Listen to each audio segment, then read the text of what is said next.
Revenant au domaine donc de l'agriculture, comme vous pouvez le constater, nous avons lancé des initiatives depuis 2023 et cette année, l'offensive a été lancée. Ça se passe plus ou moins bien. J'aimerais donc que les gens comprennent que nous avons décidé d'accorder une grande part de notre budget et de notre temps aussi au monde agricole. Parce que plus de 90% de notre population est paysanne. Mais pendant des décennies, ils n'ont jamais senti l'intéressement donc, à leur public. Et c'est pourquoi nous avons décidé d'entreprendre un certain nombre d'initiatives, d'actes que nous posons. Nous aimerions pouvoir labourer tous les champs de tous les paysans de Burkina Faso, les donner les semences qu'il faut et les permettre de pouvoir avoir les intrants nécessaires à coûts subventionnés pour pouvoir nous aider dans la lutte contre l'insécurité alimentaire. Parce que l'autosuffisance alimentaire est un droit. C'est dans ce même sens que nous avons créé dernièrement l'ONBA, l'Office national d'aménagement des barrages hydro-agricoles. Nous allons l'équiper parce que tous êtes témoins dans vos différentes régions que nous avons beaucoup de retenues d'eau, beaucoup de barrages, mais qui sont ensablés, qui sont bouchés. Et nous avons la possibilité de faire d'autres barrages. Nous sommes en train de payer de l'équipement pour cet office pour qu'il puisse se déployer sur le territoire et avec la contribution des populations, pouvoir construire beaucoup de barrages et désensabler beaucoup de barrages. Nous allons poursuivre ce combat. Nous allons poursuivre ce combat jusqu'à l'atteinte de l'autosuffisance alimentaire et que nos populations puissent manger à leur faim. Dans le domaine des infrastructures, nous avons un manque crucial de routes. Et en faisant l'analyse, nous avons trouvé pour certaines routes des études très vieilles. Et pour d'autres, il n'y a pas d'études. Nous ne pouvons pas construire une route sans avoir des études. Les études sont préalables. Voilà pourquoi dans ce secteur, nous avons ordonné au ministère de faire beaucoup d'études sur beaucoup de tronçons, ce qui nous permettra donc à l'avenir de pouvoir lancer des travaux et bien faire ces travaux pour que ce soit durable sur beaucoup de tronçons. Pour cela, nous avons remarqué que les frais pour bitumer 1 km de tronçon, nous sommes autour de 500 millions de francs. Donc pour 100 km avec les ouvrages d'assainissement, nous n'avons pas moins de 60 milliards pour faire 100 km de route bitumée. C'est très cher et très coûteux. La technique a été de créer donc des brigades d'intervention, donc des infrastructures. Nous sommes en train donc de vouloir équiper plusieurs brigades avec de l'équipement pour faire le minimum et permettre donc aux entreprises aussi du BTP de vivre et de faire une partie. Nous allons partager donc la poire en deux pour pouvoir baisser les dépenses et pouvoir faire le maximum de routes possibles dans un laps de temps.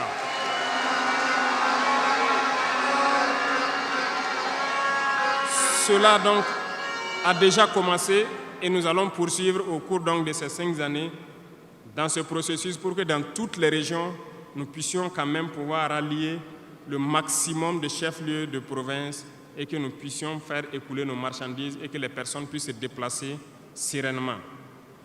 Dans le domaine donc, de l'urbanisme, nous sommes dans un processus de pouvoir redessiner nos villes. Et si vous remarquez, les villes sont trop grandes, si je me prends Ouagadougou, mais les infrastructures d'assainissement et autres ne suivent pas. Ça fait que nous pataugeons dans la boue et nous n'avons pas assez d'assainissement. Ça nous crée beaucoup de maladies qui peuvent donc amener des épidémies. Nous avons un processus de pouvoir concentrer les villes à travers donc des constructions à hauteur. Pour cela, nous avons un plan que nous avons établi pour pouvoir aller d'un quartier et concentrer le maximum et maintenant étendre aux autres quartiers.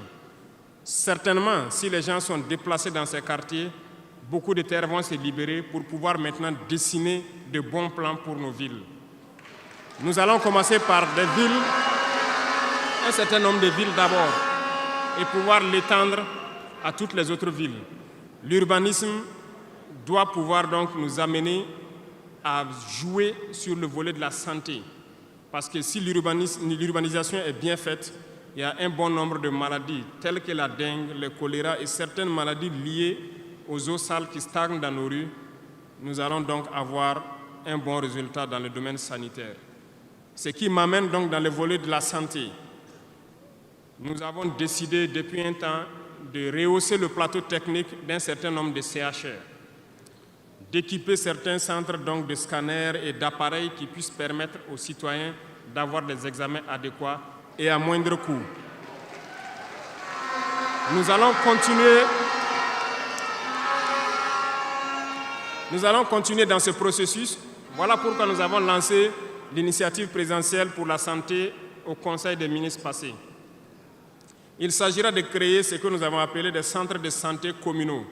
Et dans ces centres de santé, nous avons intégré un minimum de services qui doivent être servis aux populations. Il s'agira de l'imagerie, c'est-à-dire tout ce qui est échographie et radiographie, des banques de sang et aussi des laboratoires, pour que les populations des différentes provinces et communes, certaines communes, n'aient pas à se déplacer ou avoir besoin d'ambulance pour une transfusion sanguine, amener des malades vers certains centres, qui peuvent d'ailleurs ne pas arriver à cause de l'état de la mauvaise route. Donc, cette initiative est déjà lancée et nous allons faire en sorte que nous puissions commencer avant la fin de l'année la construction des premiers centres et leur équipement. Nous allons le poursuivre au fur et à mesure jusqu'à la limite donc de nos moyens pour pouvoir donner un système de santé fort à toutes nos populations. Nous ne voulons pas voir quelqu'un quitter sa localité pour venir vers un CHR pour une radio ou pour une transfusion sanguine. Donc, c'est bien possible. C'est bien possible parce que je reviens encore à nos impérialistes qui nous ont pillés pendant longtemps. Regardez, leurs simples hôpitaux pour leurs animaux sont plus équipés que nos centres de santé. Ce n'est pas concevable. Nous pouvons atteindre ce niveau et nous avons décidé de nous battre pour atteindre ce niveau. Le ministère a été instruit aussi de former le personnel nécessaire pour équiper ces centres-là au fur et à mesure que nous les mettons en place, parce que ça nécessite des professionnels engagés. Et pour être plus pointu, nous avons remarqué que nous avons des médecins assez posés, prenant l'exemple de ceux qui opèrent le cœur. Nous sommes en train donc de les accompagner pour pouvoir avoir un institut vraiment assez équipé et les permettre de faire certaines chirurgies du cœur sur place parce qu'ils en ont la capacité. C'est l'équipement qui les manque. On attend leur point de situation pour pouvoir les aider et les soutenir. Beaucoup d'autres spécialités ont fait leurs preuves et nous ferons tout pour les accompagner donc dans ce sens. Dans l'initiative, il est prévu aussi des centres de réanimation dans certains CHR qui n'en disposent pas. Parce qu'il nous a été dit qu'après plusieurs opérations, des patients souvent décèdent du fait de manque de centres de réanimation. Donc c'est un tout complet que nous sommes en train de mettre en œuvre pour pouvoir renforcer les systèmes de santé. Et nous sommes convaincus que si les Burkinabés mangent à leur faim et que l'urbanisation est bien faite, nous avons déjà gagné en termes de santé sur beaucoup de plans. Et il faut l'accompagner maintenant avec l'équipement.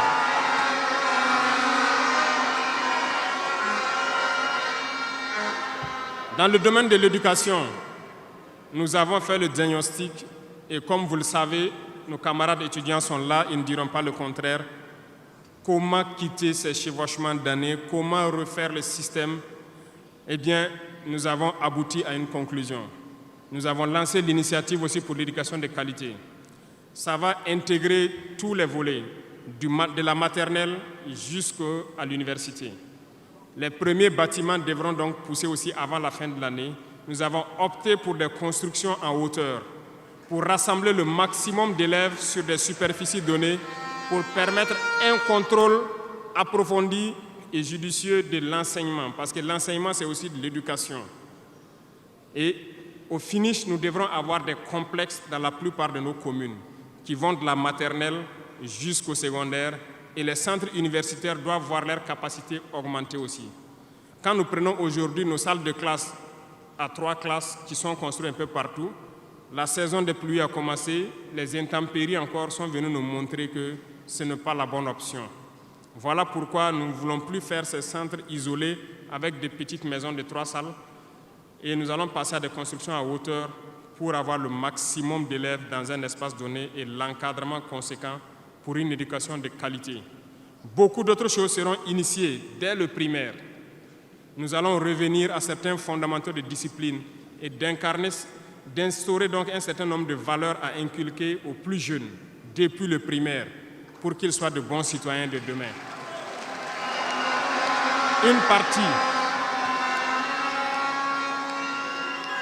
Il y aurait donc un début de formation militaire, si je peux le dire comme ça, civique et patriotique au tout petit pour pouvoir continuer dans les lycées. Et le programme national donc au niveau du SND est en train de muter. Le texte était venu en conseil, nous l'avons renvoyé avec des amendements pour que les travailleurs qui sont en activité actuellement puissent aussi passer dans ce centre pour avoir une formation militaire. Et ça va s'organiser à tour de rôle sur des périodes bien précises. Tout est une question de discipline, parce que par excellence, la formation militaire doit pouvoir discipliner les gens. Donc nous allons inculquer un certain nombre de valeurs au niveau donc de notre éducation. Revenant donc au centre universitaire, avant aussi la fin de l'année, nous allons commencer la construction d'un certain nombre d'amphithéâtres. Et plus tard, lorsque les moyens le permettront, nous partirons sur le volet donc de la restauration et aussi des cités au niveau donc des différents centres universitaires. Mais nous commencerons par les amphithéâtres pour les permettre d'avoir donc où travailler pour que le décalage qu'il y a en termes donc d'années qui se superposent puisse se réduire considérablement. Nous avons fait une régulation budgétaire qui doit donc passer à l'Assemblée ce mois-là pour pouvoir donc initier toutes ces opérations. Qu'est-ce que cela veut dire? Nous avons diminué les dépenses de fonctionnement de l'administration pour pouvoir injecter ailleurs, notamment dans l'éducation et dans la santé. Ce programme donc, est prêt, il a été lancé et dans les jours à venir, vous serez témoins de l'évolution donc, de tout ce que nous sommes en train de vous dire. Et nous poursuivrons ce schéma tout au long donc, de ces 60 mois qui nous a été consacré. Revenant donc au domaine donc, des mines, je le disais tantôt, nous avons adopté une nouvelle politique. Le Burkina regorge de beaucoup de sortes de minéraux, mais il y a quand même un minéral pour lequel il n'y a plus de secret pour les Burkinabés. Et je m'en vais là saluer donc nos vaillants orpailleurs, très courageux, qui arrivent à rentrer dans les profondeurs de nos terres pour sortir ce minéral-là. Nous nous sommes dit, pourquoi continuer à laisser des multinationales étrangères venir puiser notre or pendant que nous savons l'exploiter nous-mêmes? Voilà pourquoi nous avons ordonné au ministère de réorganiser les orpailleurs.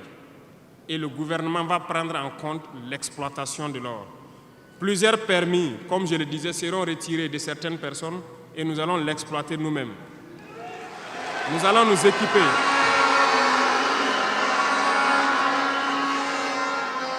Nous allons nous équiper en machines pour le faire, mais même si nous n'arrivons pas à nous équiper de manière conséquente, nos orpailleurs ont fait leur preuve de courage et d'abnégation. Nous allons creuser nous-mêmes notre or et ça sera pour nous au Burkina ici.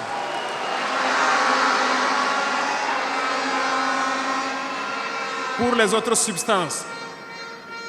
substances, là où nous ne pouvons pas, et bien sûr, nos partenaires sincères qui acceptent de nous accompagner dans cette lutte, c'est à eux seuls que nous pourrons concéder certains permis, parce qu'ils ont accepté de nous accompagner dans la lutte pour notre souveraineté, dans la lutte contre le terrorisme.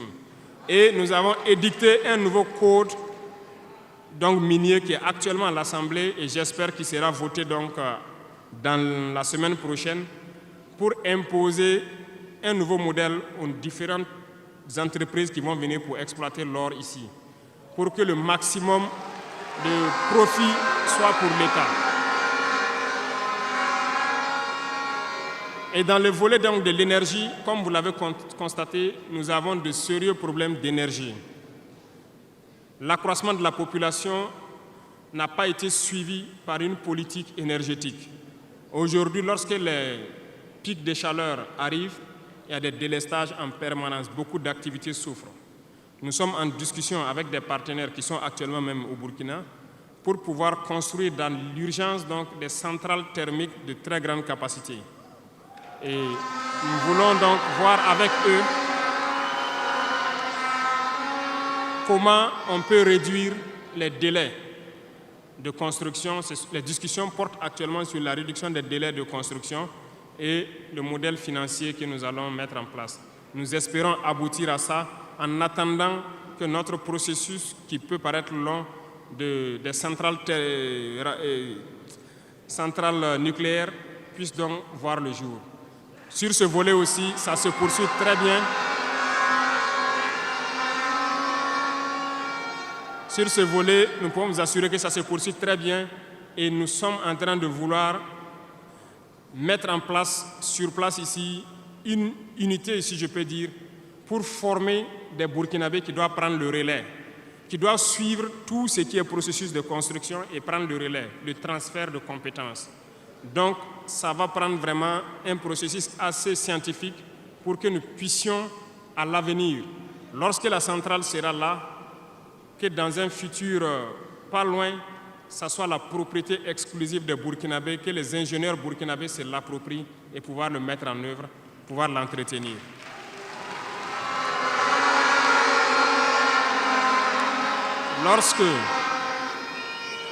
Lorsque les conclusions donc, des discussions qui sont en cours avec les partenaires pour la centrale thermique verront le jour, nous allons vous mettre ça à disposition. Et si nous avons besoin de vous, nous allons vous le dire pour pouvoir mettre en œuvre rapidement ce plan aussi. Parlant donc du domaine de l'économie, qui tient beaucoup à cœur, nous sommes en train de mettre en place un processus. Le paiement donc de la dette intérieure a commencé un peu avec les plus petites dettes. Les factures de moins de 100 millions ont été payées et nous poursuivons au fur et à mesure parce que ça doit permettre de soulager le secteur privé et de pouvoir donc relancer l'économie. Actuellement, nous allons nous tourner rapidement vers les sociétés d'État. Leur assemblée générale vient de finir, comme vous l'avez constaté.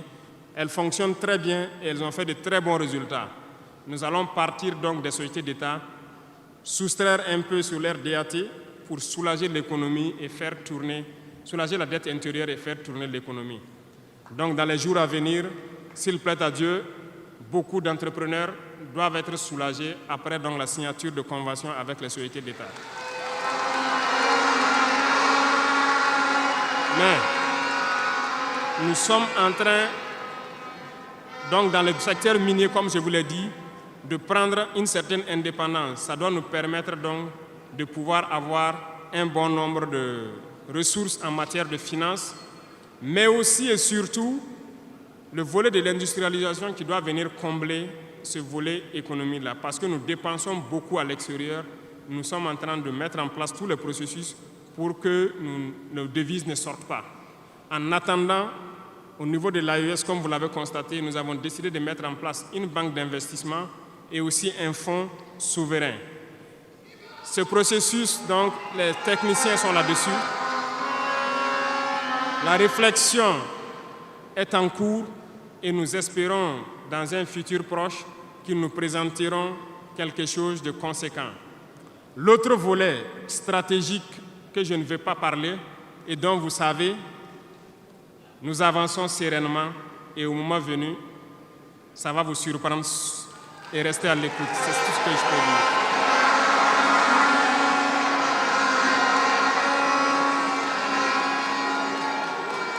Dans le volet commerce et industrialisation, nous avons aussi posé les diagnostics, comme je vous le disais. Actuellement, comme vous le constatez, nous avons